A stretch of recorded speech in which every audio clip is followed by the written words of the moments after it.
दे देना। और मैंने किस कारण कांग्रेस पार्टी से इस्तीफा दिया, और उस इस्तीफा में भी मैंने जो कारण है वो विस्तृत तौर से बताया कि मुझे कांग्रेस पार्टी से कोई ऐसा मुक्त भारत बनाने की सोचा था, लेकिन अब हमें लगता है कि इन लोगों से जान छुड़ाने की बारी आई है, और यह तभी छूटेगा जब के साथ साथ पूंजी का पलायन है। आप यहाँ पे सबसे ज्यादा पूंजी का पलायन कहने का अर्थ है नीतीश कुमार जी कह रहे हैं कि भाड़े पर सबको बुलाया जा रहा है। अब वो तो आप देखिए कौन पार्टी किसको भाड़े में बुलाता है। आप हर चुनाव के आप मोह रहा था तो मैं 1.5 साल पहले इस्तीफा दे देता। और मैंने किस कारण कांग्रेस पार्टी से इस्तीफा दिया, और उस इस्तीफा में भी मैंने जो कारण है वो विस्तृत तौर से बताया कि मुझे कांग्रेस पार्टी से कोई एतराज़ नहीं है, नेतृत्व, केंद्रीय नेतृत्व से, मुझे बिहार नेतृत्व से एतराज़ है, जो एक नेशनल पार्टी होते हुए एक क्षेत्रीय दल का पिछलग्गू बनकर करके वो चल रहे हैं। और जहाँ तक रही बात हमारे जो जिला के कांग्रेस के अध्यक्ष हैं, मैं उनके बातों पर कोई जवाब नहीं देना चाहता, क्योंकि मुझे कांग्रेस में रहते हुए और कांग्रेस में जब तक मैं रहा उसका सर्टिफिकेट वो देने लायक नहीं है। तो कांग्रेस का नुकसान तो कर रहे हैं आप? बिल्कुल नहीं, मैं जन सुराज का फ़ायदा कर रहा हूँ। जन सुराज का मतलब क्या है? जन का सुराज। अगर आप स्वयं प्रबुद्ध जन हैं, अपने आप से सवाल पूछिए, चाहे वो नेशनल पार्टी हो या वो स्टेट की पार्टियां हो, क्या वो जन का कल्याण कर रही है? आज प्रत्येक ये जो पार्टियां हैं किसी न किसी जाति, किसी न किसी मजहब को पकड़ के चल रही हैं।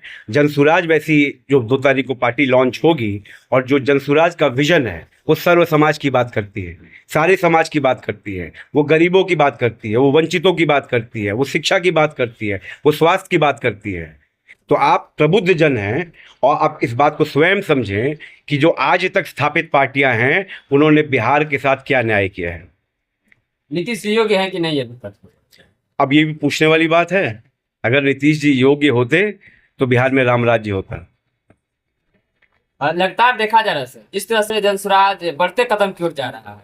लोगों का आरोप है कि जनसुराज बिहार में बस लोगों को भड़काने का काम कर रहा है। कहाँ तक सही? देखिए, ये ऐसा विषय है कि जिसको कुछ नहीं मिलेगा वो तो कहेगा ही, और लोगों का काम है कहना, उनको कहने दीजिए। हमारा भगवान की दया से पीछे हमारे आँख नहीं है, हमारा आँख आगे है और फोकस आगे है, और हम चलते रहेंगे। और ये एक यात्रा है जो नया बिहार की परिकल्पना लेकर के आया है, और हम आप प्रबुद्ध जन से भी आशा करते हैं कि आप लोग भी जुड़िए और जो हमारी बातें हैं उसे जन जन तक ले जाने का भरपूर मदद कीजिए। बहुत बहुत धन्यवाद सर। क्या होगा सर जनसुराज के लिए नया चीज? बोलिए आप। जन सुराज के लिए अभी पूरे बिहार में जिस तरह की स्थिति है, आप कह रहे हैं कि कांग्रेस, भाजपा, आरजेडी जी, तीनों लोग इतना घबरा गए हैं जन सुराज से कि लगता है उन लोगों का कि तीनों आदमी का अब दुकान बंद होने वाला है। 35 सालों से जो ये दुकान चल रही थी कि इसके दुकान पर नहीं जाएगा तो मेरे दुकान पर आएगा, मेरे दुकान पर नहीं आएगा तो मेरे दुकान पर आओगे। जनता जो है बिहार की तीनों दुकानों को देखते देखते अब उबन महसूस कर रही है। पूरा जनमानस उब गया है कि नीचे से ऊपर तक जो स्थिति है जनता की, वह निश्चित रूप से उसको कहीं भी धरातल पर जगह नहीं मिल रहा है कि वो जाए तो कहाँ जाए। और इसके लिए जो जन सुराज आ रहा है, प्रशांत जी की जो विचारधारा है, वह जो है लोगों में एक राहत महसूस हो रहा है कि निश्चित रूप से मेरा कुछ बच्चों का भविष्य, बिहार का भविष्य, चाहे वो जुआ का भविष्य, शिक्षा हो, स्वास्थ्य हो या रोजगार हो, पलायन हो, उस स्थिति में निश्चित रूप से कुछ नया बिहार में होने वाला है। इसलिए जन सुराज से सारे लोग घबरा रहे हैं, जन सुराजी किसी से नहीं घबरा रहे हैं। और घबराने से क्या होता है? आपको बहुत लंबा समय मिला, 35 साल में आपने कांग्रेस मुक्त भारत बनाने की सोचा था, लेकिन अब हमें लगता है कि इन लोगों से जान छुड़ाने की बारी आई है, और यह तभी छूटेगा जब जनसुराजी लोग आगे आए हैं। और जनसुराज के साथ पूरा कारवां तेजी से बढ़ रहा है, और निश्चित रूप से बिहार में परिवर्तन होगा, इसको कोई रोक नहीं सकता है। यह आने वाला कल जो है, आप 2 अक्टूबर को देखिएगा कि क्या होता है। नीतीश जी पलायन रोकने की बात करते थे, अब नीतीश जी की और लालू जी की और की तरफ से पलायन रोका जाएगा कि नहीं रोका जाएगा? जन सुराज का तो यही विजन है जन सुराज में यही विजन है कि किसी को यहाँ से बाहर नहीं जाने दिया जाएगा। जो 15,000 की नौकरी करने के लिए बिहार के लोग जा करके और बाहर में अपमानित हो रहे हैं, निश्चित रूप से उनको यहीं पर रोजगार दिया जाएगा। और सबसे जरूरी जन सुराज का एक असली मुद्दा आपको हम बता देते हैं, बिहार तभी सुधरेगा जब शिक्षा सुधरेगा। और 35 सालों में इन लोगों ने किसी को पढ़ने नहीं दिया, इसलिए नहीं पढ़ने दिया कि यदि ये पढ़ जाएंगे तो ये तो इनकी एक शिक्षा ही ऐसा चीज है जो गरीबी से मुक्त कर सकता है, और इन लोगों ने पढ़ने नहीं दिया। और जो सबसे जरूरी अहम मुद्दा है जन सुराज का, लोगों को साक्षर बनाना, पढ़ाना और शिक्षा की जो व्यवस्था है उसको सुधारना। 35 साल में सबसे जल्दी कैंसर बिहार का वह शिक्षा रहा है। और किसी को जो है इतना बढ़िया इंफ्रास्ट्रक्चर, वही मास्टर जो है उस विद्यालय में 50,000 की नौकरी करता है, 60,000 का, 80,000 का, 1 लाख का, उसका बेटा उस विद्यालय में नहीं पढ़ता है। इसका कारण मैं आप लोगों से पूछता हूं कि बताइए क्या कारण है कि उस विद्यालय में वह शिक्षक खुद पढ़ाता है और अपने बेटे को उस विद्यालय में नहीं पढ़ाता है। निश्चित रूप से कहीं ना कहीं आप में खोट है। देखिए, पलायन से संबंधित एक चीज ऐड करना चाहेंगे आप? जी जी जी।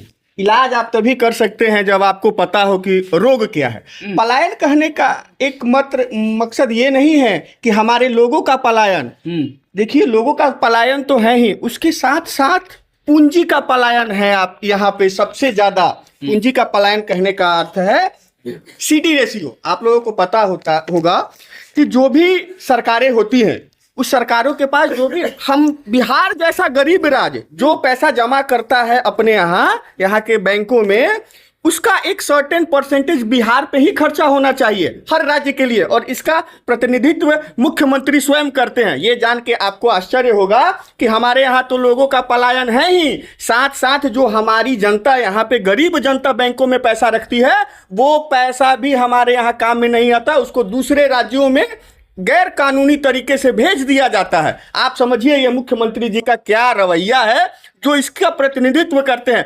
इसका कारण ये होता है कि हमारे यहाँ फैक्ट्री नहीं लग पाती, हमारे यहाँ जो है गाड़ी चकरा हमारे यहाँ जो है आसानी से नहीं मिल पाती है। आप दूसरे राज्यों में जाइए, आप घर खरीद सकते हैं, आप ही जाइए दिल्ली में, आप ही जाइए बंबई में, आप आसानी से एक फ्लैट खरीद सकते हैं। लेकिन आप जाके पटना में एक फ्लैट खरीद के दिखाइए तो आपको कितने सारा परेशानी होगा। क्यों? क्योंकि यहाँ पे पूंजी का पलायन है। चलिए सर, क्या कहना चाहेंगे? लगातार जन सुराज जो प्रशांत किशोर जी चमक के कहे जाते हैं, लेकिन अब अपनी बारी है, क्या करेंगे प्रशांत किशोर? कुछ नहीं, बिहार के बच्चा कह रहा है कि जन सुराज लाएंगे और बिहार को बचाएंगे।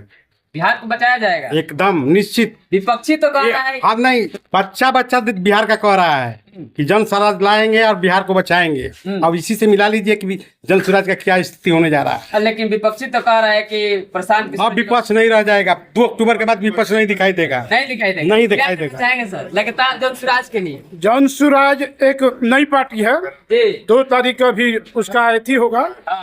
2 तारीख को पटना चलो, उसमें आप देखेंगे। हम भी 68 वर्ष का हमारा एज हुआ, 68 ईयर्स में हर पार्टियों को देखा। कांग्रेस थी, कांग्रेस के समय में जयप्रकाश नारायण ने यही बिहार से जो आंदोलन शुरू किया, कांग्रेस को उखाड़ फेंके। कांग्रेस कहाँ चली गई आज देखिए, कांग्रेस कहाँ चली गई। उसके बाद हमारे बिहार में जयप्रकाश नारायण ने, हमारे राजद सरकार आई, वो एनडीए की सरकार थी पहले। लालू जी आए, बहुत लोग निराश किया, लालू जी भी निराश किए। इसके बाद नीतीश जी आए, 5 साल तो काम बहुत किए, रोड और रास्ता बनाए, कहीं नहीं। मगर उसके बाद वो भी कुर्सी के लालच में दल इधर कभी उधर, कभी इधर कभी उधर, उनका भी अस्तित्व पहले जैसा नहीं है। अभी देखिए आप बिहार में शराब माफिया जितने बच्चे हैं, शराब बंद करने के क्या मतलब है? इससे राजस्व आता है, बंद करने से क्या फायदा है? दुकान पर कोई पीता था, अभी घर घर में हमारे जितने नौजवान लड़के हैं, ऑनलाइन व्यवस्था हर चट्टी पर, हर गली में जाइए, हमारे सब लड़के पढ़ाई लिखाई छोड़कर शराब के धंधा में है। बालू के धंधा माफिया, बालू माफिया है, राशन माफिया है, हर जगह तो ही है। इसलिए जो हमारे ये प्रशांत जी है, प्रशांत जी तो बहुत गुजरात से शुरू किए, दिल्ली शुरू किए, बंगाल किए, बिहार किए, नीतीश जी को भी किए। अब अपना वो बोलते हैं कि मैं ना किसी पद पर रहूंगा और ना किसी मुख्यमंत्री बनूंगा, मगर बिहार को मैं ऊंचाई पर ले जाएंगे। इसीलिए हर जनता, हर नागरिक, हर बच्चे जन स्वराज से जुड़ना चाहता है। यही हमारे चलिए, बहुत सर बिहार की बात है, 2 तारीख को आपकी पार्टी नया जन्म लेने वाली है, कितना होगा पटना में भीड़? ये 2 तारीख को आप ज़रूर देखिएगा कि भीड़ कितना होगा, और इतना भीड़ होगा कि बिहार सरकार देखती रह जाएगी। बिहार मिलाने की जरूरत है। बिल्कुल ऐतिहासिक भीड़ होगा। नीतीश कुमार जी कह रहे हैं कि भाड़े पर सबको बुलाया जाए। अब वो तो आप देखिए कौन पार्टी किसको भाड़े में बुलाता है। आप हर चुनाव के आपको लग रहा है कि भाड़े पर लोग जा रहे हैं यहाँ से बक्सर अब से? हम लोग यहाँ भी सब जुड़े हैं तो दिल से जुड़े हैं, यहाँ पे भी कोई भाड़े का आदमी है नहीं जी। और यहाँ पे भाड़े वाला काम नहीं चलता है। और आपने अन्य कार्यक्रमों में भी देखा होगा, चाहे मुख्यमंत्री हो या प्रधानमंत्री भीड़ हो। बढ़ते जा रहा है। ये नहीं ना है कि भीड़ को देख करके लोग बौखला गए हैं। अब हाँ, बौखला रहे हैं विपक्ष के लोग। आपने पिछला चुनाव को अध्ययन किया, अब तो प्रधानमंत्री के लोग जो भी कार्यक्रम होती है उसमें भाड़े के लोग भी नहीं आ रहे हैं। और यहाँ पे आप देखिए एक ऐतिहासिक जलसा निकलेगा और एक ऐतिहासिक पार्टी का गठन होगा। चलिए आप भी बोलिएगा। जन स्वराज पूरे बिहार में बढ़ते कदम है। क्या रहेगा आप लोग का नया बिहार बनाने के? देखिए, आज खास करके मीटिंग 2 अक्टूबर को जो पटना में ऐतिहासिक काम होने जा रहा है, उसी के लिए बैठक बुलाया गया है।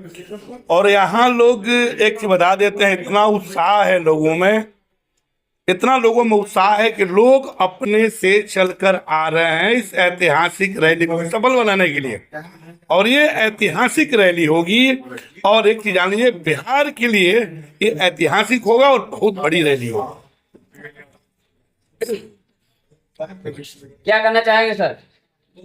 क्या कहे, ये तो जनता की आवाज है। जी। प्रशांत किशोर जी जो आवाज लेकर चले, जो रास्ते पर चले हैं, वो रास्ता हमारे बिहार की आम जनता की आवाज है।